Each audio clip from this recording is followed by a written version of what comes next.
تو یہاں پر اگر ابو لہب چاہتا تو وہ اسلام قبول کر لیتا، تو قرآن مجید کی یہ صورت غلط ہو جاتی۔ اس لیے جو اللہ تعالیٰ نے ان کو اسلام قبول کرنے کی استعداد دی تھی، جو صلاحیت دی تھی، وہ جب اس کی ختم ہو گئی، ابو لہب کے دونوں ہاتھ اور ہلاک ہو گیا۔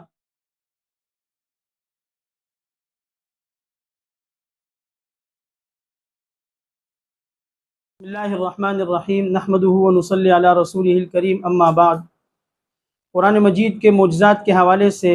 ہمارا سلسلہ چلتا ہے کہ کبھی قرآن مجید کے لفظی معجزات بیان ہوتے ہیں، کبھی معنوی معجزات۔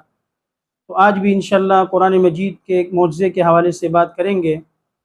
کہ جو الحاد کے لوگ ہیں، ملحدین ہیں، یا قرآن مجید پر اعتراض کرنے والے لوگ ہیں، یا خدا کے وجود پر اعتراض کرنے والے لوگ ہیں، یا دین کے حوالے سے شک و شبہات میں پڑے ہیں، انشاءاللہ اگر یہ معجزہ سنیں گے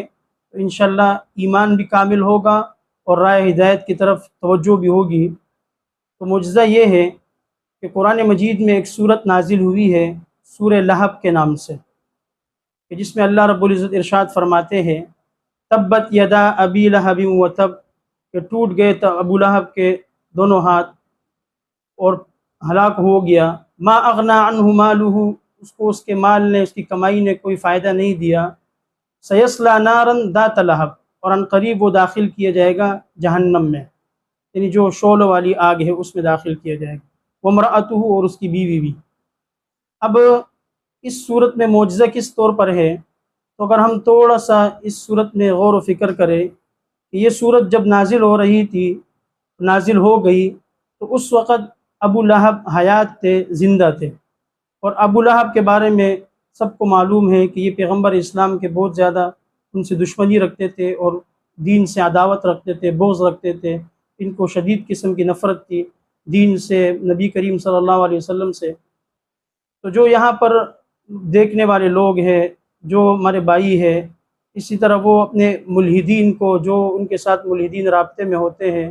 یا اس طرح جو لوگ ہیں جو قرآن مجید میں شکوک شبہات ڈالتے ہیں یا دین کے حوالے سے یا خدا کے وجود کے حوالے سے، تو وہ اس چھوٹی سی صورت میں غور و فکر کر لیں۔ حالانکہ اس پر تو دلائل بہت زیادہ ہے، قرآن مجید کی ہر آیت ایک معجزہ ہے، لیکن اس چھوٹی صورت میں اگر ہم یہ غور و فکر کرتے ہیں کہ جس وقت یہ صورت نازل ہوئی تو اس وقت ابو لہب زندہ تھے، اور ابو لہب کے بارے میں کہا جا رہا ہے کہ یہ جہنم میں داخل کیا جائے گا۔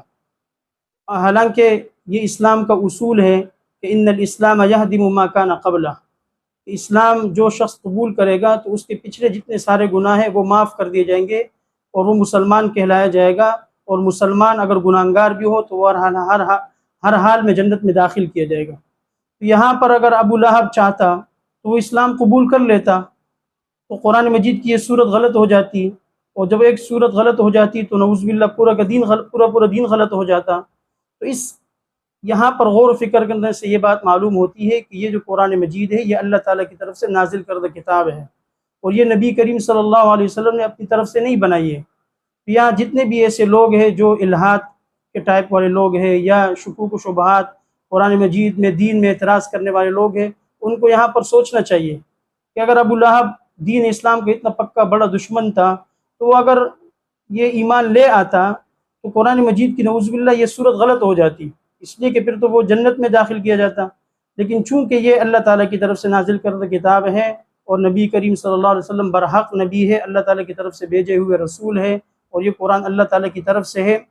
تو اس لیے جو اللہ تعالیٰ نے ان کو اسلام قبول کرنے کی استعداد دی تھی، جو صلاحیت دی تھی، وہ جب اس کی ختم ہو گئی، وہ صلاحیت جب ختم ہو گئی، دل پر مہر لگ گئی، اب اللہ تعالیٰ کی طرف سے اس کے لیے ہدایت کا دروازہ بند ہو گیا، تو قرآن مجید کی یہ صورت نازل ہوتی ہے اور یہ آدمی کفر کی حالت پر ہی مرتا ہے۔ تو اس سے یہ ثابت ہوتا ہے کہ یہ قرآن مجید ایک زندہ مثال کتاب ہے، ایک معجزے والی کتاب ہے، یہ قرآن مجید کا بہت بڑا معجزہ ہے۔ حالانکہ اگر وہ اسلام قبول کر لیتا تو معاذ اللہ قرآن مجید کی یہ صورت غلط ہو جاتی۔ تو یہ قرآن مجید اللہ تعالیٰ کی طرف سے ہی نازل کردہ کتاب ہے، کوئی ہے خالق جو یہ پورا نظام چلاتا ہے، اور نبی کریم صلی اللہ علیہ وسلم نے اس کو اپنی طرف سے نہیں بنایا، بلکہ اللہ تعالیٰ ہی نہیں آپ صلی اللہ علیہ وسلم کو اس کتاب پر آپ صلی اللہ علیہ وسلم پر اس کتاب کو نازل فرمایا۔ تو اللہ تعالیٰ ہمیں سوچنے کا موقع دے اور سوچنے کی صلاحیت دے۔ وآخر دعوانا ان الحمد للہ رب العالمین۔